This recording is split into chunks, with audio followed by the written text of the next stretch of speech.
గుణముల ఎందు కర్తృత్వం ఉంచుటనగా ఆత్మకు పుణ్యపాపము చేయట శుభాంసిద్ధము కాదు. అది గిన్నె సంపర్కం చే నీటి చే కలిగినట్టు ప్రకృతి పరిణామమైన శరీరం సంబంధం చే తనకు కలిగినదని తలంచుట.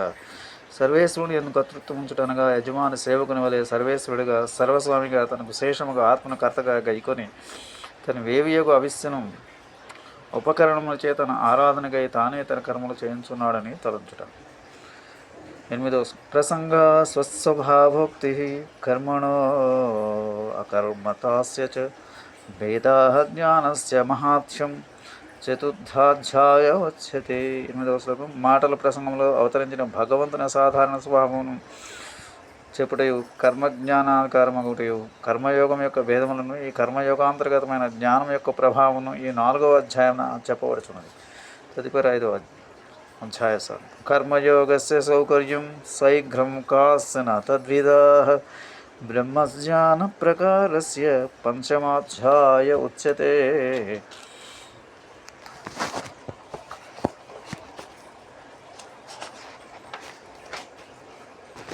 కర్మయోగ యొక్క ఆత్మప్రాప్తిని కలిగజేయట్లో జ్ఞానయోగం కంటే సుకరము శీఘ్రమనియు కొన్ని దాని విధానములు కర్మయోగ ఏ ప్రకారం నడుచుకున్న శుద్ధాత్మ గూర్చిన సమదర్శన యొక్క జ్ఞాన విపాకం కలుగును అది నీ 5వ అధ్యాయం అని చెప్పవచ్చు.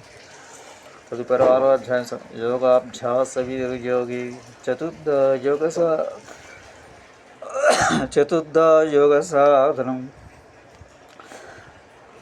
యోగ సిద్ధ్యస్యోగస్య పారమ్యం షష్ఠ ఉచ్యతే. 10వ శ్లోకం. ఆత్మను దర్శించడం యోగం మనము దాన్ని అలవర్చుకున్న ప్రీతియు యోగులు పరిపాక దశలు బట్టి 4 విధములుగా ఉన్నట్టు అభ్యాస వైరాగ్యములను యోగ సాధనములను ఈ యోగ మధ్య విచ్ఛిన్నమైన బెడిసి కొట్టుకున్నట్టుకు పుణ్యలోకమును అనుభవం చేయుటకు మిగిలిన యోగమును సాధించుటకు వీలైన గొప్ప కులమును పుట్టించుటైన భగవంతుని గురించి భక్తి యోగం భగవంతుని వలన అన్నిటికంటే మిక్కలు గొప్పది యోగం 6వ అధ్యాయమున చెప్పవడం. 7వ అధ్యాయ సారం. యథాప్యం ప్రకృత్యాస్య తిరోధి శరణాగతి భక్తిభేద ప్రబుద్ధస్య శ్రైష్టం సప్తమ ఉచ్యతే. 11వ శ్లోకం. ఈ 7వ అధ్యాయంలో ఉపాసించబడిన వాడు భగవంతుడు యథార్థ స్వరూపము అది ప్రకృతి చే మనకు మరుగుపరచబడి ఉండుట దాన్ని తొలగించు సాధనము శరణాగతి భగవద్భక్తుల్లో గల తారతమ్యం అందు జ్ఞానం యొక్క గొప్పతనము చెప్పవచ్చు. 8వ అధ్యాయ సారం. ఐశ్వర్యాక్షర యథాత్మ్య భగవశరణార్థినాం వేద్యోపాధేయ భావానాం అష్టమే భేద ఉచ్యతే.